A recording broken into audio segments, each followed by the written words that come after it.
bonjour à toutes et à tous. Ravi d'être parmi vous et merci à IOD pour effectivement cette belle initiative qui vient des entreprises privées. C'est pas si fréquent et on s'en réjouit. Alors, nos invités ont déjà été présentés. Voilà, ils sont là en vrai. Et vous voyez, on a une table ronde, ma foi, avec un intitulé qui a suscité pas mal de questions, au fond, lorsqu'on a préparé cette table ronde auprès de nos intervenants. Voilà, donc vous avez compris, on a un beau panel qui représente l'écosystème, pas en entier, il est très vaste, mais du monde de l'aménagement, avec la ville, avec l'aménageur, avec les PORA EPF, dont on voit qu'il fait des actions brillantes sur le territoire. Spécialiste plutôt de l'aval des marchés immobiliers, Yann Gérard, on y reviendra. Voilà, donc un beau tour de table. Et donc, je le disais, chacun d'entre vous, finalement, une certaine posture d'humilité par rapport au sujet qu'on va traiter. Il a été plutôt question que de performance, où est-ce qu'on met le curseur, recherche de points d'équilibre. D'ailleurs, Agnès Thévenot en a également parlé ce matin. Et puis l'autre dimension qui est beaucoup ressortie dans cette préparation, c'était la question du temps long. On en a également beaucoup parlé déjà, mais temps long pour vous, c'était aussi peut-être inertie, incertitude, et enfin, n'y a-t-il pas aussi un risque d'obsolescence quand on fait des projets d'aménagement? On est sur du temps long, on le sait, c'est minimum 8-10 ans. Est-ce que ce qu'on prévoit aujourd'hui sera toujours valable demain? Et nos ambitions environnementales dans tout ça et la qualité d'usage. Alors, pour démarrer, j'ai prévu de lancer la parole avec Isabelle Samaranch, donc la figure de la collectivité. On ne l'a pas beaucoup pointé ce matin, mais quand même, les choses se passent un peu mieux quand on a des collectivités, des élus porteurs, motivés, avec une forte sensibilité. Hein, on l'a aussi bien senti en introduction. Donc Isabelle, c'est à vous que revient la première question. Vous portez donc cette vision et vous allez parler pour la communauté d'agglomération Villefranche-Beaujolais-Saône. Pas seulement, on y reviendra. Alors, de votre point de vue, comment on fait? C'est quoi vos leviers finalement pour tenir ces ambitions environnementales, sachant qu'il y a sans doute du rebond par rapport à ce qui a déjà été évoqué ce matin? Alors déjà, c'est une sacrée... peut-être ça marche? Ça doit être mieux.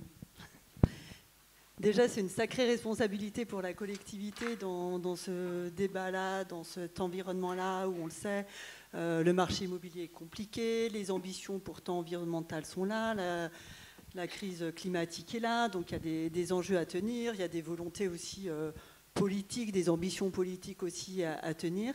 Et du coup, c'est un sacré défi pour la collectivité d'essayer d'articuler tout ça en recherchant quelque chose d'acceptable, d'équilibre, mais ambitieux toutefois. Donc on est vraiment dans cette responsabilité. Et du coup, avant de parler de performance, je pense qu'on va essayer de parler de durabilité, d'essayer d'inscrire l'action publique, en tout cas, dans cette durabilité.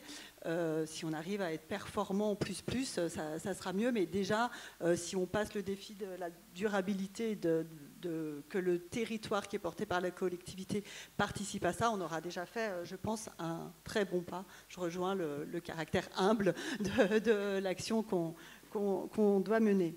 Je propose de vous parler de l'expérience de la communauté d'agglo de Villefranche-Beaujolais-Saône, qui vient d'arrêter son PLUIH. Alors ça peut paraître un peu anecdotique dans des territoires qui sont dépourvus de PLUIH depuis longtemps, mais pour des territoires comme celui de l'agglomération de Villefranche-Beaujolais-Saône, ça a été un sacré défi.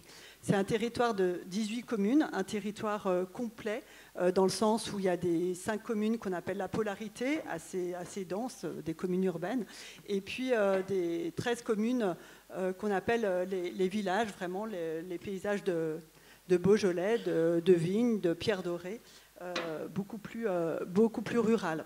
Et conduire une démarche de PLUH à l'échelle de ces 18 communes, ça a été un gros enjeu. Il existait historiquement un PLUI intercommunal sur 4 communes. Le reste, c'était des PLU communaux ou bien c'était même des cartes communales. Donc essayer de rassembler l'ensemble des communes là-dessus dans une démarche collective, ça a été un sacré challenge, commencé il y a quelques années, et on est arrivé là début octobre à l'arrêt du PLUH, après un gros travail donc, qui a été fait. Et je crois que c'est la bonne échelle, enfin la bonne échelle de réflexion. On parlait dans la première table ronde du ZAN.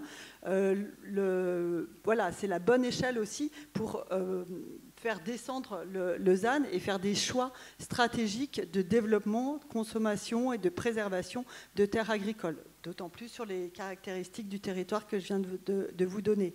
Donc le PLUH, il s'est construit sur trois items. Un territoire, un PLUH équilibré, un PLUH exigeant et un PLUH aussi maîtrisé. Donc essayer de concilier ces trois items sur le territoire avec une approche très pragmatique, mais de dire la densification, on la prévoit plutôt là où il y a du service, où il y a de la mobilité, où il y a des, voilà, tout ça, donc plutôt dans la polarité. Mais toutefois, on ne va pas faire rendre complètement figé les villages. Donc on prévoit de renforcer les dents creuses dans les villages. On arrête le développement dans les hameaux, mais on prévoit quand même dans les bourgs quelques développements pour accompagner la dynamique du territoire. Donc on est passé par une analyse très fine du territoire, ses ressources, ses atouts, ses faiblesses, et je pense que ça c'est la base qui donne de la durabilité à un projet. Derrière, il y avait un risque, il y avait vraiment une peur de dire mais comment ce projet-là, le fait de travailler en collectif, on ne va pas aller vers le plus petit dénominateur commun. Et une des victoires, ça a été d'entendre le lendemain de l'arrêt du projet, le soir même de l'arrêt du projet, des élus, y compris de l'opposition, qui disaient mais au final, on s'est tous enrichis dans les discussions qu'il y a eu du PLUH pour amener des choses. Et amener des choses, c'est notamment des éléments de trame verte et bleue. C'est notamment des éléments de désimperméabilisation qui ont été amenés dans le PLUIH. Et je pense qu'une réflexion à une autre échelle, plus communale ou autre, n'aurait pas pu permettre cela. Donc il y a eu cet apport-là qui a été fait. Et puis un travail, le PLUH a permis donc de mettre l'accent sur des choses et de rendre visible un petit peu là où les attentes sont poussées, c'est-à-dire on ne va pas aller sur tous les thèmes, on ne peut pas aller sur tous les thèmes, et je pense que dans une économie de projet, ça ne serait pas possible derrière de tout tenir.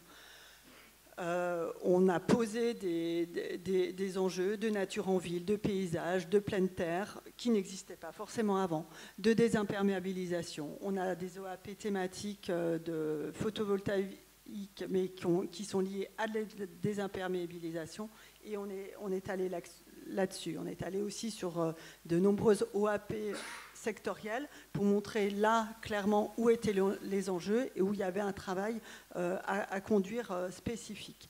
Bien entendu, un travail comme ça, il va devoir s'ajuster encore. Ça a été un gros travail, mais on a dû aller assez vite en même temps. Et voilà, donc il va falloir qu'on travaille, peut-être qu'on adapte ponctuellement. Mais la volonté, c'est vraiment d'être sur un document vivant qui à la fois pose le cadre, les bases, les ambitions, et qui à la fois va permettre les discussions, enfin de poser un travail partenarial, négocié sur ce territoire-là, ce qui n'était pas le cas auparavant. Donc, peut-être pour souligner dans ce que vous dites par rapport à ce qui a pu être dit ce matin sur le PLU, on peut en faire un document malgré tout souple, agile, qui porte certains invariants, mais qui peut rester aussi évolutif, plus dans un mode projet. On n'est plus sur la planification à la papa, pardon de parler comme ça, mais voilà, ça peut être, enfin, c'est un outil quand même hyper cadrant et impulsant pour porter de véritables politiques publiques. Donc c'est ça, à la fois on est normé par les documents de planification français, le PLUH, Agnès Touvenot disait, voilà ce matin, le zonage, on est normé là-dessus, on a un règlement bien sûr, enfin, bien entendu on ne peut pas malheureusement s'en échapper, et en même temps comment on en fait projet aussi, comment on identifie des zones stratégiques de projet dans ce document-là et comment on va aller travailler. Ce n'est que le début d'une histoire. On a arrêté le projet. Ce n'est que le début d'une histoire de projet. Voilà, vraiment le passage en réflexion projet sur ce territoire-là. Après, ce qui est toujours compliqué, c'est comment aller chercher ce fameux point d'équilibre. À la fois ne pas être hors sol, c'est-à-dire ne pas écrire des choses pour se faire plaisir et qui ne puissent pas se traduire sur le territoire, qui a un contexte de marché économique, qui a un contexte d'attractivité, qui a plein d'atouts, mais aussi des difficultés. Donc c'est comment ne pas écrire quelque chose qui soit complètement hors sol, mais non plus pas ras des pâquerettes et pas tirer vers le bas. Donc on est sans arrêt dans cette recherche-là. Merci. Et peut-être donc voilà ce que vous dites au-delà du réglementaire dans cette démarche, l'innovation finalement elle se réussit dans le caractère partenarial et le fait d'avoir tenu cet équilibre qui soit ni techno, ni politique, ni habitant, mais cette parole qui soit aussi équilibrée. Je voudrais aussi peut-être vous entendre sur le deuxième thème de cette table ronde, sur la qualité d'usage, peut-être avec une casquette précédente, parce qu'il faut quand même souligner qu'on a quelqu'un qui connaît très très très bien ce territoire, mais je vais vous laisser commenter et nous dire quelques mots sur d'autres méthodes aussi pour tenir compte de la qualité d'usage dans le projet. Oui, la casquette précédente, c'était la mission Carré de Soie, donc 14 ans sur le territoire de l'autre Soie. Il faut le dire quand même. Et avec, effectivement, alors sur la qualité d'usage de manière générale, je pense que la qualité d'usage, elle se travaille en étant au plus proche de l'acteur, plus proche du bénéficiaire futur, plus proche du terrain. Donc c'est rechercher ce plus proche-là. Mais ça paraît simple et en fait c'est super compliqué parce que on peut penser concertation, mais en fait concertation d'un nouveau projet, on va parler aux habitants qui sont en place. Le Carré de Soie au début c'était ça, c'était compliqué. Tout ce qui était proposé en termes de concertation, on habitait à des gens qui étaient là et qui ne voulaient pas voir forcément leur territoire bouger. C'est devenu intéressant à partir du moment où on avait de la confrontation entre nouveaux habitants qui venaient chercher ici quelque chose de nouveau avec ce qui se passait sur le territoire, notamment en termes de changement de transport en commun, je parle au tout début, ou d'arrivée de gros équipements sur le territoire, et puis des anciens habitants qui comprenaient tout d'un coup comment leur territoire pouvait être vu de l'extérieur. Et là, ça commençait à prendre corps et on pouvait vraiment aller travailler sur l'usage futur qu'on allait déployer pour tous, et c'est-à-dire pas que quelque chose de figé d'ancien, mais pas que quelque chose de nouveau hors sol non plus. Donc là, c'est la notion de préfiguration des usages. Voilà, comment on va chercher la parole habitante en concertation, mais comment on met en place, enfin on essaie d'attraper, de mobiliser des gens qui peuvent apporter vraiment du plus à cette concertation. Et puis la notion aussi de préfiguration. Moi, j'aime bien le terme de préfigurateur ou d'activateur. Et je pense, là on a vu la friche de Tournon, on avait cette notion-là. L'élément préfigurateur au final de la friche, c'est le paysage. Après avoir cherché une grosse locomotive, au final, c'est déjà le paysage et on voit comment. Donc, je trouve ça très intéressant parce que le préfigurateur, ça permet à la fois l'activateur à la fois de tester des usages, et en urbanisme transitoire c'est super intéressant tout ce qu'on peut tester, etc. Mais ça ouvre des portes aussi à des usages qui ne peuvent pas trouver lieu ailleurs, donc c'est très bien. Mais c'est encore plus riche quand on est sur quelque chose où on se dit on va activer un site, c'est-à-dire on va le faire connaître, on va le rendre visible. Donc par exemple sur Carré de Soie, si je me replace à l'origine, je pense que tout le monde a en tête des exemples plus récents en termes d'urbanisme transitoire qui sont super intéressants, mais aussi à l'origine, avant même que le mot urbanisme transitoire existe, l'ancien directeur de la mission, moi j'arrivais tout juste, il a fait une réunion avec un clown. Et je me suis dit, mais qu'est-ce que je fais là? Moi, je suis venue pour faire du projet urbain, mais qu'est-ce que je fais là? Et en fait, voilà, c'était le Cirque Imagine qui, dans l'agglo, cherchait un lieu d'atterrissage, un nouveau cirque permanent, qui cherchait un lieu d'atterrissage pour développer à la fois du cirque, à la fois des dîners-spectacles et à la fois une école de cirque. Et l'intelligence, c'était, l'ancien directeur, c'était d'attraper cet acteur-là, alors que je pense que beaucoup de gens seraient passés à côté, mais c'était d'attraper cet acteur-là en disant pourquoi pas, il y a des terrains qui sont inoccupés, pourquoi pas commencer avec lui. Et voilà, ça a été mis en place comme ça. Et le cirque, il est toujours là aujourd'hui. Et en fait, au démarrage, le secteur du Carré de Soie, il était connu par le centre commercial du Carré de Soie et son cinéma, très bien. Mais aussi par le cirque qui a fait venir des gens de l'agglomération qui ne seraient jamais venus là autrement. Donc c'est tout bête, mais c'est quelque chose qui fait inscrire, qui est activateur. Activateur, préfigurateur. Merci beaucoup, de sites. Isabelle. On va et puis passer, sur Villefranche, on a d'autres projets, de la gare, de Grands Moulins, de friches, sur lesquels on va aller là-dessus, on va travailler avec ces méthodes. Ouais. Super. On va passer justement la parole à notre aménageur, Médéric Fossard. Comment vous faites-vous pour répondre à toutes ces belles ambitions, cet imaginaire, et plus que de l'imaginaire, du concret devant les transitions qui s'imposent à nous? Voilà, c'est quoi votre cahier des charges à vous et comment vous tenez votre équation ou pas, et où? Très bien. Ou pas. Merci pour la question. Effectivement, c'est un sujet... en préparant ce débat d'aujourd'hui, enfin, cette table ronde, qu'on trouvait pas toujours évident, effectivement, ce terme d'innovation, il fallait déjà se l'approprier. Et puis derrière, il y avait la performance environnementale et la qualité d'usage. Effectivement, ces deux enjeux-là, ces deux enjeux qu'on retrouve régulièrement auprès des acteurs des territoires que l'on rencontre, puisque bon, ce que je n'ai pas précisé, c'est que nous, on a une casquette assez large, puisque nous sommes aménageurs, mais nous sommes également aménageurs conseil ou AMO en aménagement. Voilà. Donc on peut venir très tôt sur les projets ou venir pour les mettre en œuvre opérationnellement. Mais en tout cas, ces ambitions-là, on les retrouve classiquement, et c'est très bien d'ailleurs, puisqu'il y a encore certains territoires où on n'en parle pas encore des ambitions environnementales, mais en général, c'est ce qu'on retrouve, et elles brassent effectivement déjà beaucoup d'enjeux, notamment au travers de la qualité d'usage. Je crois que tout à l'heure des intervenants l'ont dit, c'est quand même in fine ce qu'on va rechercher sur une opération d'aménagement. Malheureusement ou heureusement, il y a beaucoup d'autres cases à cocher pour que cette opération elle puisse avoir une réalité.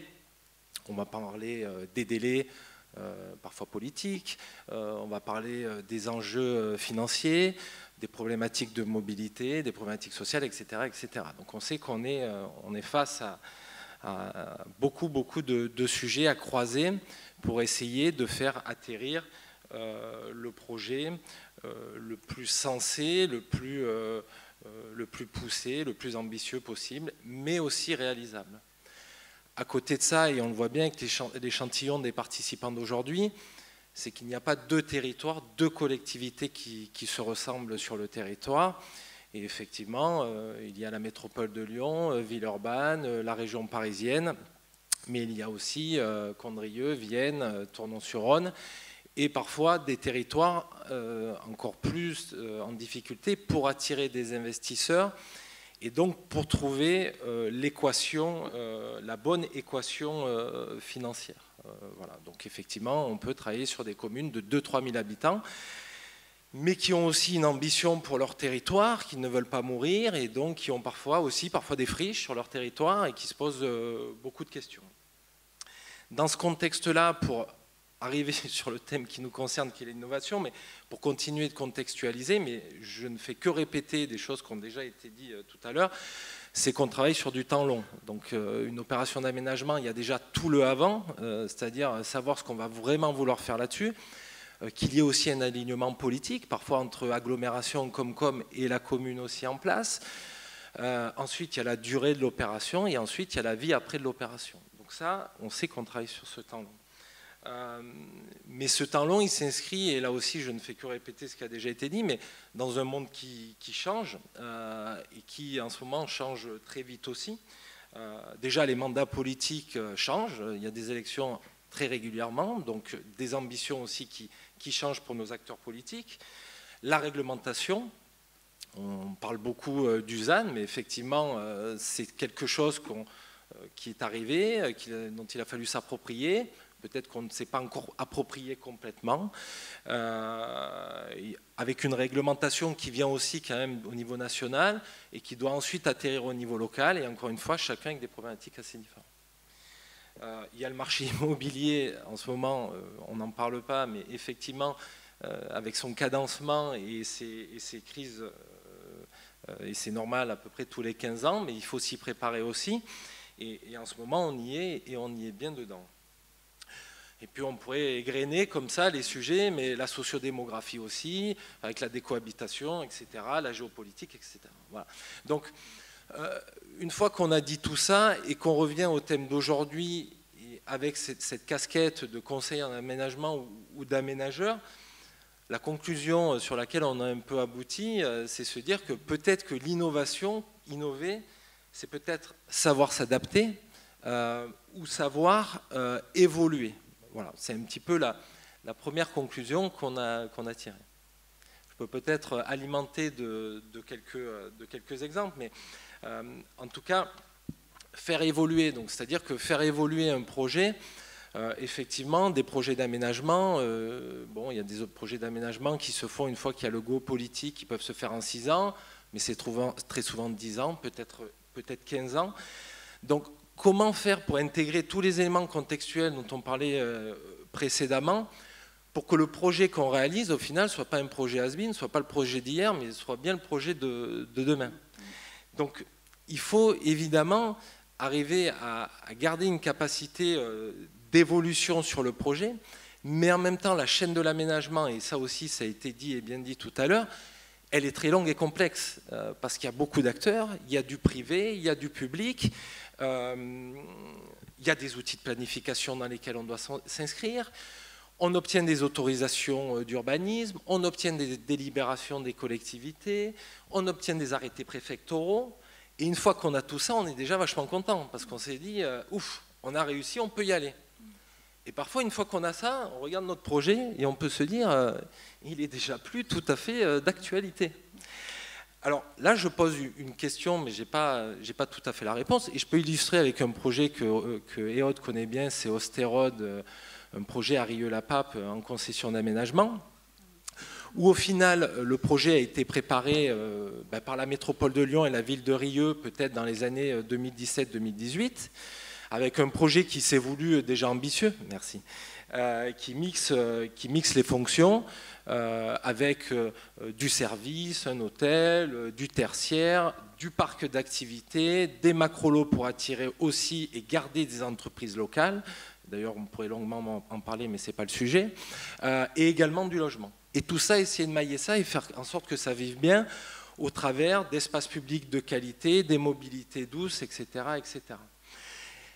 Mais néanmoins, quand on a continué d'avancer sur ce projet-là, on s'était quand même fixé pour ambition de faire le meilleur projet, et on ne faisait que parler du foncier qui est rare, et nous on s'est aussi fixé pour objectif de dire on va essayer de densifier un maximum ce projet-là, pas pour des raisons financières, puisqu'on est dans un cadre d'un traité de concession, etc., mais pour essayer de valoriser au mieux ce foncier. Notamment vis-à-vis des macrolots destinés à accueillir un mono-utilisateur en zone économique.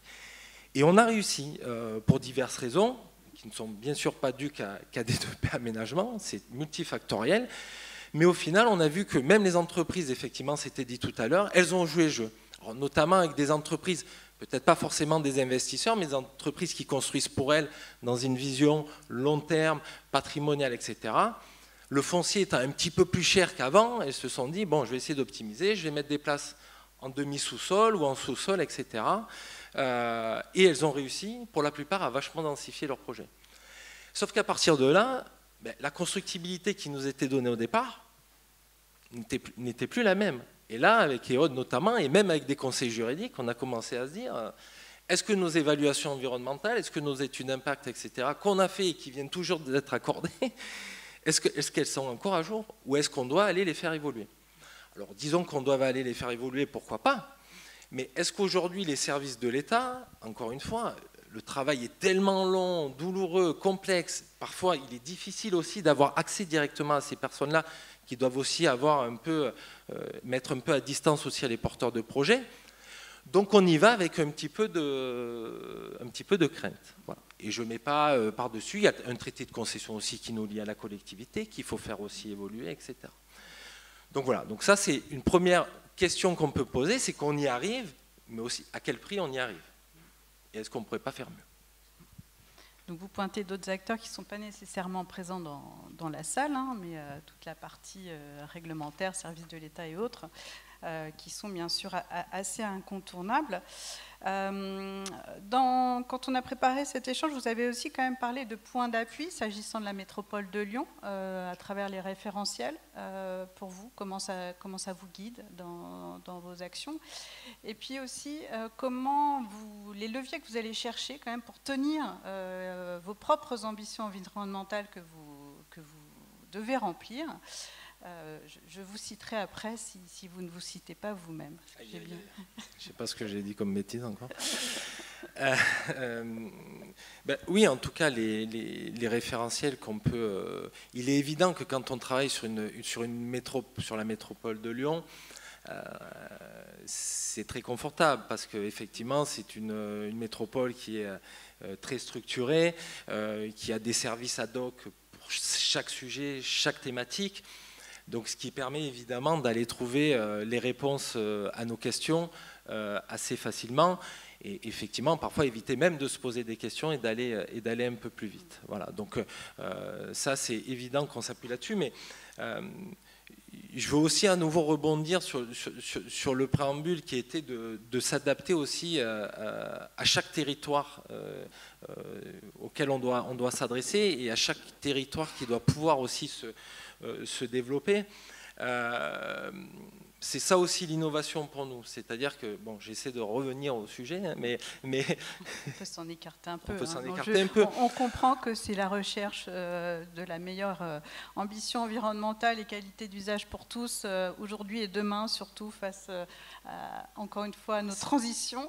C'est ça, et puis, mais s'adapter, enfin, innover, c'est aussi s'adapter.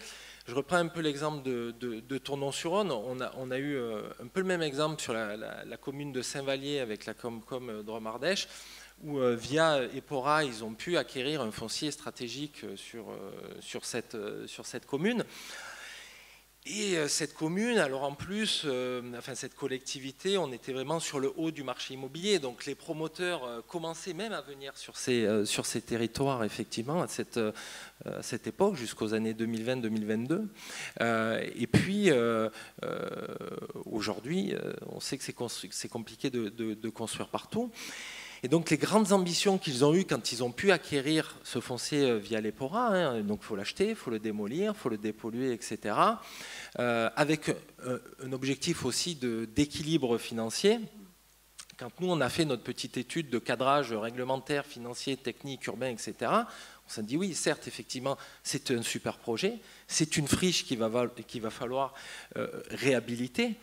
Mais les ambitions que vous avez peut-être d'accueillir un hôtel de 100 chambres, comme on pourrait retrouver ailleurs, ou faire du logement collectif de haut de gamme, alors c'est vrai que c'est un cycle magnifique. D'un côté, il y a la RN7, c'est un peu compliqué, mais de l'autre, il y a le Rhône. Donc ce site-là, il s'ouvre sur le Rhône. Mais aujourd'hui, le coût de construction, c'est à peu près le prix de vente que l'on retrouve, parce que tout à l'heure on parlait de 3006, mais là-bas c'est en dessous de 3000 €, donc c'est-à-dire qu'une fois qu'on a mis tous les coûts, déjà on ne sait pas faire. Donc c'est-à-dire que là aussi quand on dit c'est s'adapter, c'est-à-dire que ces territoires qui ont aussi besoin de se développer et faire du projet, soit on se remonte les manches et on trouve des solutions, et j'ai bien aimé ce qui a été dit sur Tournon-sur-Rhône, c'est qu'à un moment donné ils cherchaient la pépite aussi, et on a eu exactement la même réflexion, c'est qu'on leur a dit, mais la pépite, c'est le Rhône. Et en fait, au lieu de chercher à vouloir construire à tout crin sur cette opération, est-ce que déjà d'ouvrir avec de l'espace public et créer un lien entre les quartiers un peu populaires sur la partie est, côté chemin de fer, et le Rhône qui est inaccessible, est-ce que demain, en remettant encore quelques moyens, parce qu'effectivement, ils ont déjà investi, donc c'est continuer d'investir un peu, mais faire un maillage qui permet un peu, c'est ce que tu disais aussi Isabelle tout à l'heure, mais déjà de découvrir le site, de le donner à voir aussi de même peut-être à des futurs investisseurs locaux et puis après peut-être nationaux, etc. Mais voilà, en tout cas, là, innover, ça a été de dire on va changer la manière de regarder ce projet-là, on va arrêter de vouloir appliquer une méthode de travail qu'on calque un peu partout et on va changer notre manière de faire. Donc pas de recette magique, et en tout cas s'appuyer sur les ressources existantes. Pour revenir aussi sur en creux le modèle économique de l'aménagement que vous expliquez, j'ai bien aimé aussi cette idée de cette économie fondée sur le plein et toujours du zéro en face du... Alors le vide, ça ne fait pas nécessairement consensus, on va dire le non bâti. Bon, c'est clair qu'aujourd'hui, il y a plusieurs réflexions aussi pour donner une valeur à ce sol, que ce soit une charge foncière verte, que ce soit peut-être demain valoriser la nature, qui fait pas forcément consensus partout, ça peut poser des questions éthiques aussi. Néanmoins, on sent que l'idée de mettre des euros en face de quelque chose qui pour l'instant vaut zéro, au moins c'est la reconnaissance de ce quelque chose. Donc on peut dire qu'on progresse collectivement. Je pensais aussi que vous alliez nous parler de cette recherche systématique de certification qui pour vous est importante. Parce que quand même, vous m'avez dit un truc, faut reconnaître que dans l'ensemble, l'environnement, c'est quand même un truc qui peut avoir tendance à passer à la trappe. Voilà. Et vous, non, ça ne passe pas à la trappe, justement parce que vous allez chercher de la certification. Alors, je vous cite, j'ai bien aimé. Quand on s'oblige, on est obligé. Voilà. Alors, peut-être un petit rebond là-dessus avant de passer la parole à Yann. Oui, très bien, merci. Vous lâchez pas, quoi. Je ne sais pas si on lâche pas, mais effectivement, j'en reviens encore aussi à nouveau aux territoires qui sont moins tendus.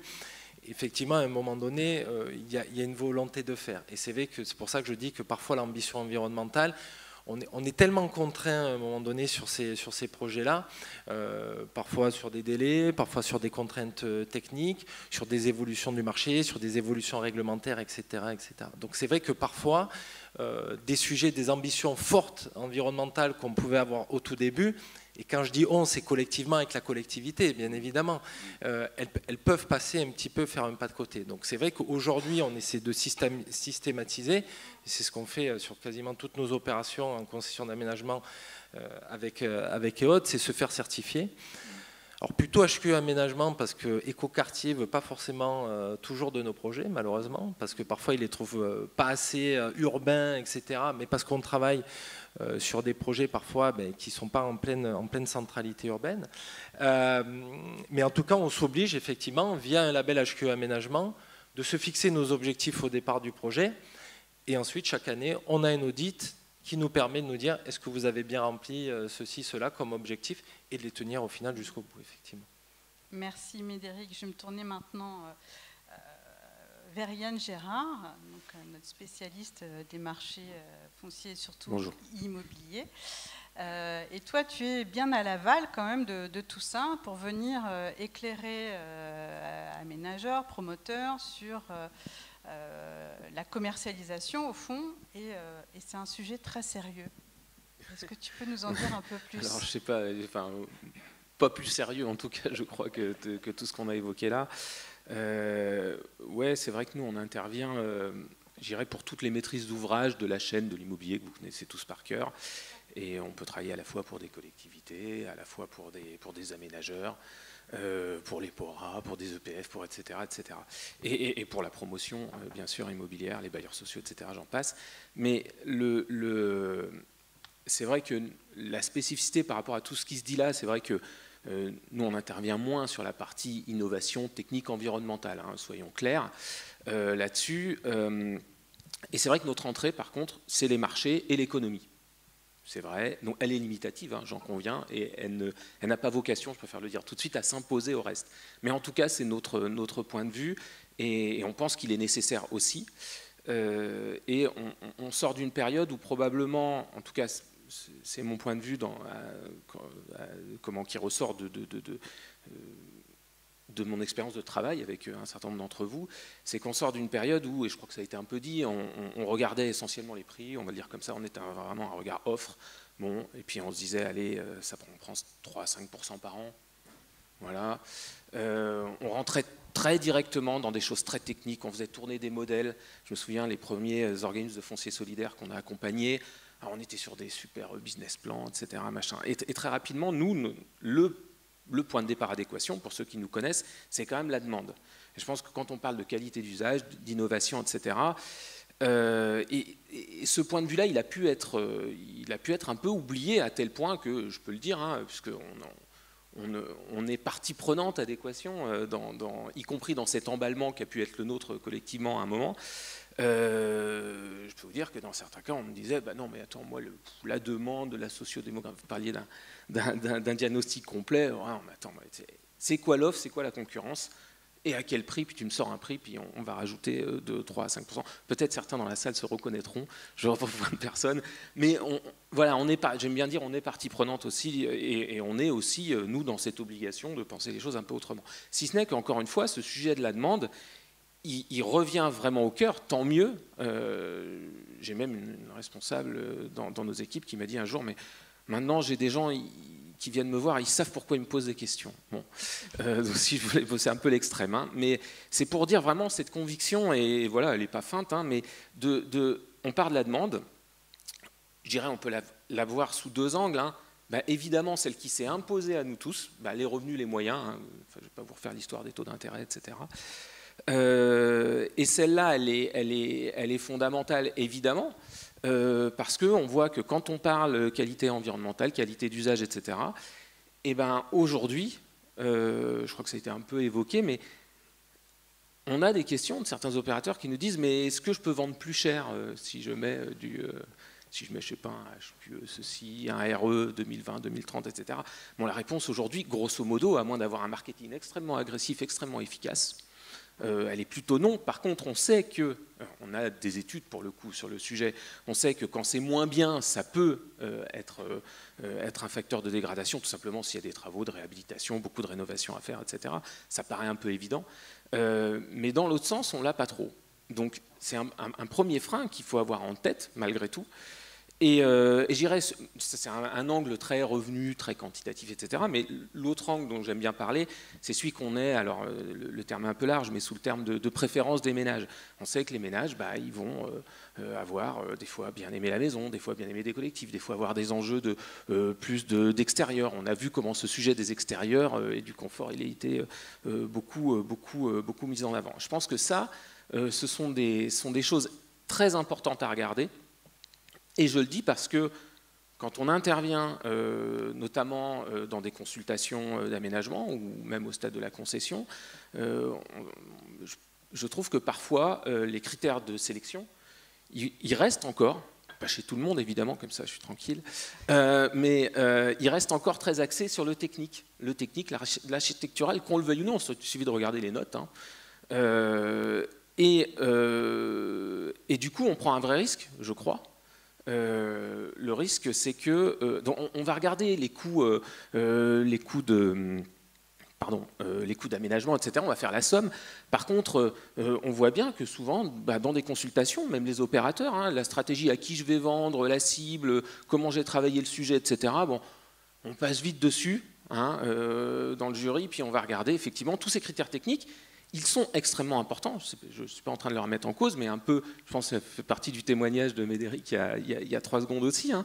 Le résultat, c'est quoi? C'est qu'à la fin, et on a eu quand même beaucoup cette expérience récemment, on l'avait déjà avant et on l'a beaucoup en ce moment, le risque, c'est soit que rien ne se fasse, soit que tout simplement, vous êtes beaucoup à l'expérimenter ici, l'opérateur vient vous voir en disant mais non, mais en fait, là, la qualité, on va revoir ça, on va revoir ça, on va revoir ça.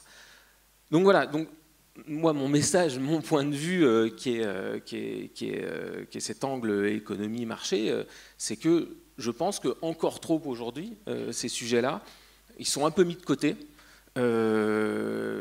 et qui méritent d'être pris au sérieux, voilà, si je peux le dire très, très simplement. Mais c'est bien, tu as répondu à la question que j'avais posée. En quoi c'est sérieux, l'économie? Tout simplement pour rendre possible la sortie des projets. Et tu l'as bien dit aussi dans l'introduction de ton propos, c'est pas substituer l'entrée économique et la mettre au-dessus de tout le reste, mais au même titre que toutes les autres dimensions qu'on analyse et qu'on prend en compte pour façonner, construire un projet. J'insiste là-dessus parce que comme je donne des cours d'économie de l'aménagement, c'est aussi le message que je donne à mes étudiants. Si on ne parle pas d'économie, on peut produire des belles images, du rêve, mais on ne sort pas le projet. Je sais que je suis en territoire acquis avec toi, donc c'est pour ça que je peux. J'ai au moins un soutien. Peut-être aussi, parce que c'était important dans ton propos, donc effectivement intégrer cette dimension économique beaucoup plus tôt. Et tu as parlé aussi du levier des cahiers des charges aussi, peut-être pour mieux cadrer. Oui. Est-ce que tu peux peut-être dire un mot là-dessus? Alors je peux dire deux choses. Juste pour préciser, effectivement, il ne s'agit pas de naturaliser les marchés, j'aime bien utiliser cette expression-là. Les choses bougent, y compris les préférences des ménages. Je veux dire, quand on voit le niveau de critique qu'on pouvait adresser il y a quelques années encore au bail réel solidaire, qui n'est pas l'alpha et l'oméga, tout de suite, je ne suis pas en train de faire un plaidoyer pour le BRS, par exemple, mais on a eu tendance, j'aime bien dire, à mettre dans la tête des ménages des choses qui n'y étaient pas du tout, puisqu'il y a un certain nombre de ménages, probablement pas tous, qui se retrouvent dans leur parcours résidentiel intéressés pour aller sur ce type de produit. Et donc, je veux dire, et les choses évoluent. Je crois que c'est pareil, ça a été évoqué. On est sur le temps long, pour revenir à un thème classique, effectivement. Et du coup, ça implique effectivement sur ces cahiers des charges, je pense, une vision qui soit pas trop statique, pas fixiste, de la même façon. Donc évidemment, il faut cadrer les choses.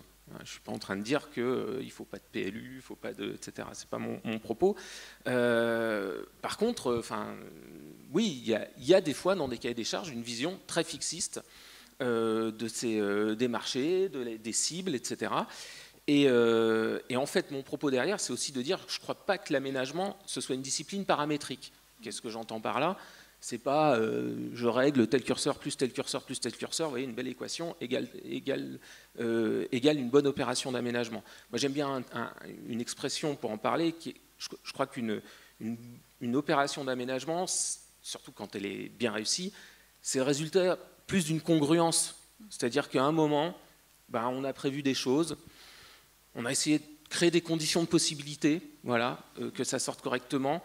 On a pensé aussi que, certains d'entre vous en parlaient, les innovations d'aujourd'hui, c'est peut-être pas celles de demain, tout à fait. Et puis à un moment, ça se rencontre. Et j'aime bien dire du coup que, effectivement, pour moi, l'aménagement, c'est moins contracyclique, parce que s'il n'y a pas d'opérateur pour sortir des opérations, on se retrouve avec des charges foncières sur le dos, quels que soient encore une fois les critères de qualité d'usage, d'environnement, etc. Mais par contre, on prépare le coup d'avant. Le coup d'après, pardon. Ce serait pas mal. Bon, je ne sais pas si le lapsus est révélateur, mais peut-être. Oui, et je pense qu'aujourd'hui, par rapport à ça, on voit bien qu'il y a un certain nombre d'innovations, une trajectoire qui est en train de se construire. Et pour moi, il y a vraiment, si je devais peut-être, je pense qu'il y a deux axes pour moi qui sont fondamentaux. C'est cette idée de partenariat, je crois que dans la première table ronde ça a été évoqué, où on met les investisseurs aujourd'hui. On voit bien qu'il y a à la fois des investisseurs publics, parapublics qui interviennent massivement en ce moment. Il y a tout un tas de réflexions dans ce sens-là, mais même sur le métier du promoteur, j'en discutais tout à l'heure avec Mathilde, qui est dans la salle, voilà, demain, ça revient beaucoup, cette idée de demain, est-ce qu'on n'a pas un certain nombre de promoteurs qui sont davantage des prestataires de services? Donc ça implique qui investit, à quel moment. Et puis derrière, on voit, et peut-être je terminerai là-dessus, puis je vois Émeric qui est prêt à partir. Je t'écoute. Voilà. Et oui, après, c'est cette question quand même, et elle a déjà été évoquée aussi, mais je pense qu'elle est vraiment foisonnante en ce moment. C'est cette question de la maîtrise foncière sur le long terme, où là, on voit bien que, voilà, transition, tu vois, je fais ton job. Oui, qui est fondamental, quoi. Moi, j'y crois fortement, même si de la même façon, ça ne peut pas être l'alpha et l'oméga, mais on voit qu'il y a vraiment une réflexion importante sur le sujet, et je pense que c'est tout à fait intéressant. Voilà. Merci beaucoup. Et donc une transition toute trouvée pour se tourner vers Émeric Fabrice. EPF, souvent, dans ces représentations de la fameuse chaîne de l'aménagement, j'essaye de gommer de plus en plus ce mot chaîne et plus de parler d'écosystème, parce qu'en vérité, voilà, il y a des acteurs qui entrent, qui sortent. Et puis, on est aussi beaucoup plus sur un cycle. Là aussi, je vous tends la perche. Donc, vous auriez pu intervenir au début, et ben, volontairement, c'est à la fin. Et en plus, vous avez plein d'éléments de rebond. Donc, c'est à vous pour commenter du point de vue de l'EPORA, comment vous rencontrez toutes ces ambitions. Alors, ventre affamé n'a plus d'oreilles, c'est 12h30. J'espère que j'aurai encore un peu d'écoute en passant en dernier. Mais bien sûr. Alors, déjà peut-être repositionner l'EPF, parce qu'effectivement, ce sont des objets assez singuliers et assez méconnus en réalité. Et pour la suite de mon propos, il est important, je crois, de comprendre le point de vue d'un établissement public foncier. Alors, une carte nationale pour vous montrer qu'il y a 12 EPF d'État en France. Et vous remarquerez que ces EPF d'État sont principalement situés en fait, sur les secteurs littoraux ou de pression foncière du territoire. Alors il se trouve que tous ces EPF, les 12, sont assez différents les uns des autres. Et l'EPORA fait partie d'une catégorie d'EPF qui a été créée à l'origine en fait, pour recycler la ville. Nous avons été créés dans la Loire au début pour recycler les friches industrielles liées au desserrement en fait, industriel de ce bassin et à la fermeture des usines du GIAT notamment. Et nous sommes nés comme une contrepartie en fait, pour refaire de la ville à la place de ces grands hectares industriels laissés à l'abandon.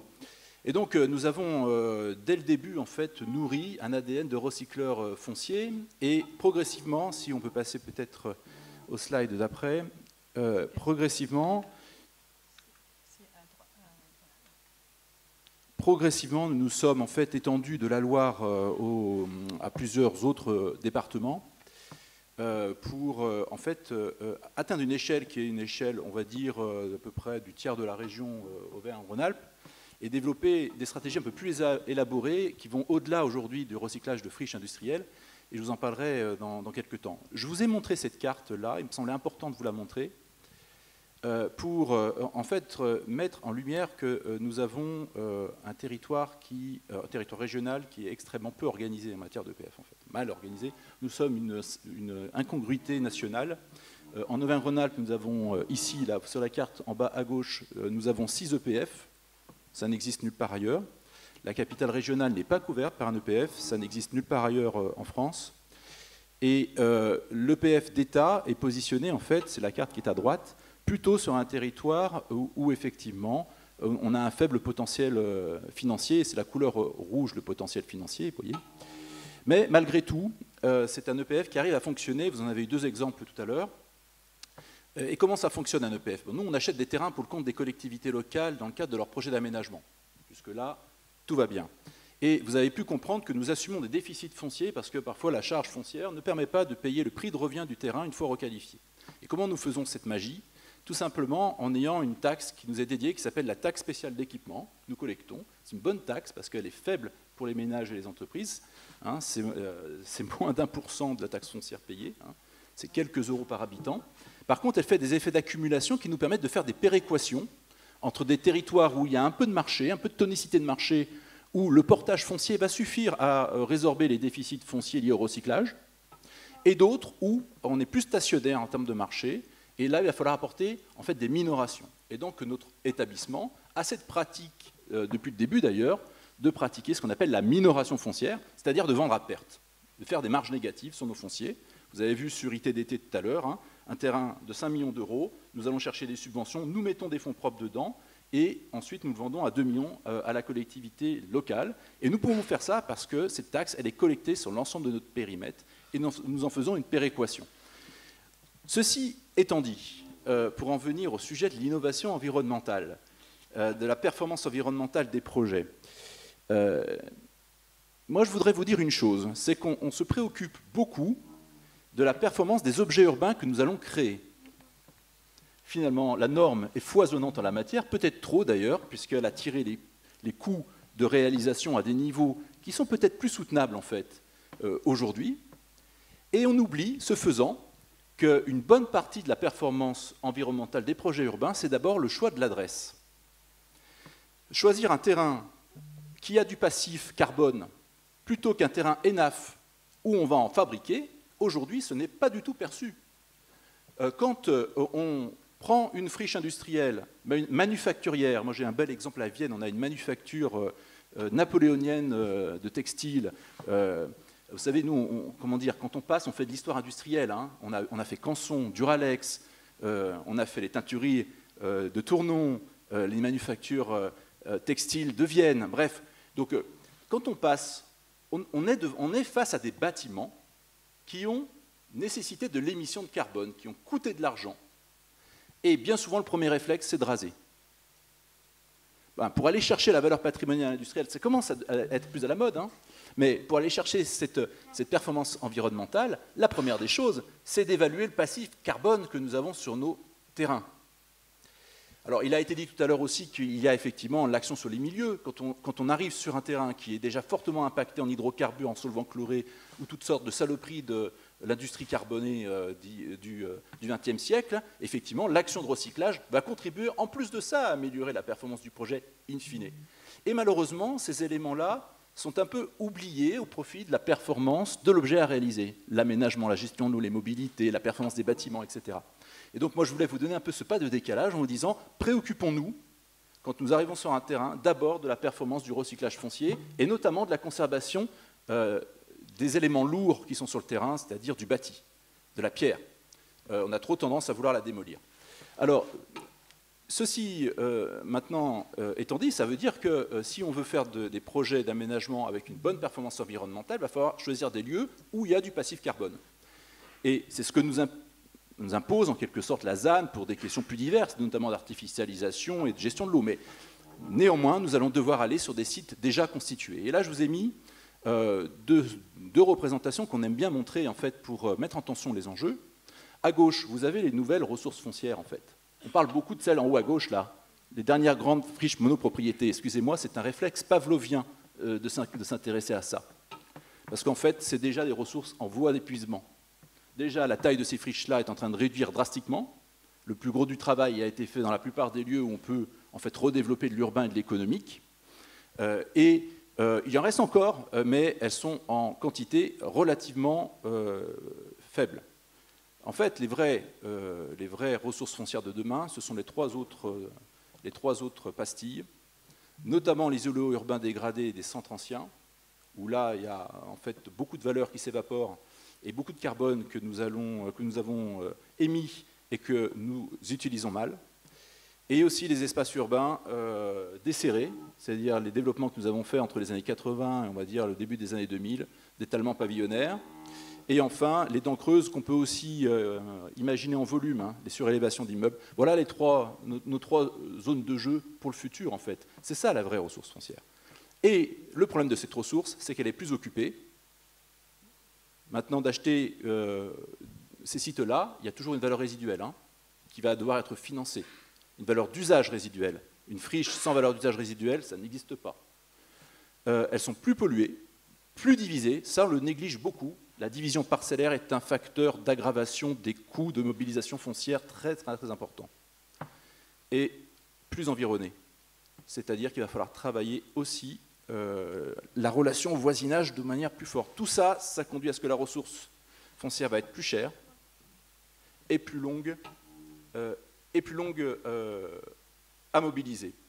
Et donc, la question qui se pose à nous, dans la performance environnementale, il me semble, de manière assez évidente, c'est comment on va performer pour réussir à disposer de cette ressource à un coût plus maîtrisé et à un délai plus court. Et ça, aujourd'hui, il y a un champ d'investigation très important là-dedans qui est pas encore assez investigué et intéressant pour les acteurs de l'aménagement. Voilà. Et là-dessus, c'était aussi votre propos justement sur la façon dont fonctionne aujourd'hui cette fameuse chaîne de l'aménagement, toujours avec des guillemets, Et peut-être, vous, en tant qu'EPF, finalement, vous êtes un maillon un peu désolidarisé de cette chaîne, un peu trop en amont, pas assez près des aménageurs. Et dans votre propos, c'est aussi mieux travailler, mieux fluidifier cette chaîne, peut-être la raccourcir aussi à certains égards, ce qui nous amène peut-être, là encore, sur le sujet de la maîtrise foncière long terme, du sujet de l'exploitation. On a parlé de coût global tout à l'heure. Qu'est-ce que vous avez envie d'apporter là-dessus? Parce que vous avez eu des propos très incisifs. Oui, excusez-moi, c'est une marque de fabrique. Non, mais juste titre. Oui, en fait, ce qui se passe, quand on regarde les choses à grande échelle, donc on sort un peu du périmètre d'un projet d'aménagement et on regarde de manière plus générale comment on aménage le territoire à grande échelle. Ce qui se passe, c'est qu'on a une accélération très nette du cycle urbain. Début, quand je travaillais à l'EPORA, ça fait 15 ans que je suis à l'EPORA. L'EPORA, c'est un peu plus de 25 ans. La plupart des sites que nous traitions, c'était des sites de l'industrie du 20e. Et c'était parfois des quartiers anciens, très anciens, dégradés, dans les petites villes. Aujourd'hui, ce qui nous arrive, ce sont des copropriétés dégradées construites dans les années 70-80, des zones d'aménagement économique qui n'ont pas plus de 20-30 ans, dans lesquelles il va falloir aller lutter contre la vacance. Ça va être du tertiaire qu'on a construit il n'y a même pas 20 ans, qui est vacant pour la moitié. Ça va être, bon, bref, je peux déplier les exemples. L'obsolescence galopante. L'obsolescence du cadre bâti est galopante. Elle est galopante parce que les sociaux courants le sont également. Notre sociologie évolue à vitesse grand V. Regardez le tertiaire, ça s'est fait en 5 ans. Donc, vu que ça s'accélère, le réflexe qu'on aurait potentiellement, c'est d'essayer d'accélérer le rythme de captation du foncier, de construction. Ça va coûter excessivement cher à tout le monde. On ne va pas pouvoir tenir ce rythme-là. Parce que quand on s'occupe d'un bâtiment tertiaire aujourd'hui, sa valeur ne s'est pas encore détruite. Il est vacant, mais sa valeur ne s'est pas encore détruite. La négociation ne peut pas aboutir. Il y a un cliquet qui se fait avec le propriétaire. Donc on ne va pas pouvoir le faire à bon coût. C'est pour ça que les équations ne se solvabilisent pas aujourd'hui. Et donc, ça va être d'autant plus important demain que les relations entre des acteurs qui peuvent anticiper ces maîtrises foncières, éventuellement porter les fonciers un peu de temps dans leur valeur d'usage, et ceux qui vont intervenir après, que cette connexion se fasse beaucoup mieux qu'elle ne se fait aujourd'hui. Aujourd'hui, dans la pratique actuelle, j'ai des collectivités qui veulent développer des stratégies foncières, elles nous mobilisent, on va mettre des périmètres, on va acheter, on va travailler, et on n'aura pas avec nous un aménageur. Bon, et on va arriver au bout du portage, c'est 10 ans, on est un peu, à ce titre-là, un peu comme Brownfield, c'est-à-dire notre délai de portage, c'est 10 ans à peu près, hein, c'est entre 7 et 10 ans, quoi. Et au bout de 10 ans, il faut déstocker, parce qu'il y a des impératifs économiques pour tout le monde. Il va falloir faire venir de la charge foncière, construire pour équilibrer l'équation. Et ce processus comme ça par phasage ne marche pas très bien en fait. Hein. Il fait perdre du temps, il y a des interfaces, etc. Moi je préférerais beaucoup plus d'avoir un portage qui commence tôt avec des stratégies foncières anticipatrices. Par exemple, je donnerai des exemples tout à l'heure, et une désignation assez tôt d'un opérateur qui est capable de travailler la valorisation foncière sur le long terme. Donc de créer ça avec des EPL, avec des initiatives privées, avec des opérateurs de toutes sortes, ça serait, je pense, idéal pour réduire le coût. Peut-être parce que j'entends une horloge dans mon dos. Tu commences à savoir que quand je m'approche, c'est que c'est presque la fin. Un point très très important, et vous venez d'en dire un mot que vous avez évoqué, on a vu aussi qu'il y a certains territoires qui sont totalement dépourvus d'opérateurs, quels qu'ils soient. Et alors je ne sais pas si Marie-Odile Farino est encore dans la salle, mais vous avez parlé des SPL, donc ce fameux in-house, mais un in-house à grande échelle, qui pourrait être un axe de réflexion pour fluidifier, là encore, les rouages et puis intervenir là où aujourd'hui on n'intervient pas parce qu'il n'y a pas d'équation économique. Un petit mot là-dessus ? Alors, je voudrais dire un petit mot là-dessus, et si vous me permettez très vite de parler de la foncière. Oui, bah oui. Parce que ça a été un sujet. 3 minutes, j'ai ? Eh bien alors, je vais y répondre. SPL grande échelle, pourquoi ? Tout simplement parce qu'on a besoin d'aller chercher des échelles critiques où on va faire des péréquations. On a vu les territoires sont très hétérogènes en termes de marché. Il y a des stationnaires, il y en a des plus dynamiques. Le rééquilibrage ne va pas se faire instantanément, mais il va se faire un jour, à mon avis. Et donc, on va avoir besoin de trouver ça. Et surtout, il faut un interlocuteur aux acteurs de grande échelle comme nous, qui pourront déjà faire des péréquations avec notre fonds de minoration. Il faut qu'on puisse travailler plus directement avec des opérateurs qui vont réaliser à notre aval. Et ça, aujourd'hui, force est de constater que même sur le territoire de l'Epora, en fait, si on a un aménageur autour de Lyon qui est très connu et qui n'est même pas une SPL, donc on ne peut même pas travailler en direct avec, et un aménageur pour le logement en Drôme et deux aménageurs en Loire, le reste c'est creux. On n'a pas. Et donc ça c'est une vraie difficulté, d'autant plus qu'un aménageur qui serait couplé à l'EPF pourrait constituer une arme assez puissante pour aller requalifier des objets singuliers comme des friches. Là, aujourd'hui, on a une espèce de rupture entre le PF et la suite qui ne fluidifie pas le dispositif. La couture est faite par la collectivité locale, et quand on a des fonctionnaires territoriaux, des chefs de projet comme Alexis, qui savent faire le job, ça marche bien, mais ce n'est pas partout comme ça. Et donc, on a besoin d'avoir des opérateurs aménageurs, à mon avis, à plus grande échelle, et travaillant pour le compte des collectivités et n'étant pas dans une économie mixte, parce que nous sommes embêtés par ces directives Europe sur le service qui impose la mise en concurrence. Et dernier point, je voudrais juste parler de ça, parce que je pense que c'est quelque chose qui mérite d'être connu. On va innover en Auvergne-Rhône-Alpes. On va innover, puisque sera créée début d'année prochaine la première foncière de portage long terme économique. Quand je dis long terme, c'est même très long terme, c'est-à-dire 50 ans et plus. C'est un outil qui va servir en fait essentiellement à du foncier économique. Il sera créé par l'EPORA et par la Caisse des dépôts et consignations. Et sa volonté, c'est trois choses, et ça va répondre aux enjeux qu'on a évoqués. Sa volonté, c'est d'aller chercher à l'aval la valeur foncière que nous n'avons pas aujourd'hui pour boucler les opérations, en fait. Et c'est, en fait, en allant à l'aval chercher cette valeur, la valeur, c'est quoi? C'est la rente foncière qu'on fera par la vente de terrains qui changeront d'usage ou qui seront valorisés autrement dans l'avenir très lointain, et c'est les locations. En faisant ça, l'idée, c'est que nous parvenions, sur notre périmètre d'intervention, à recycler les zones d'activité économique qui commencent à poser problème, parce que le parcellaire est complètement découpé, et que se réapproprier ça, c'est très complexe. C'est conserver les grandes emprises économiques, industrielles, qui ne sont pas encore découpées. Si on ne fait pas ça, elles vont partir au tertiaire, au découpage sur des petits lots ou en résidentiel. Et c'est accélérer le cycle de recyclage foncier quand les industriels libèrent les fonciers.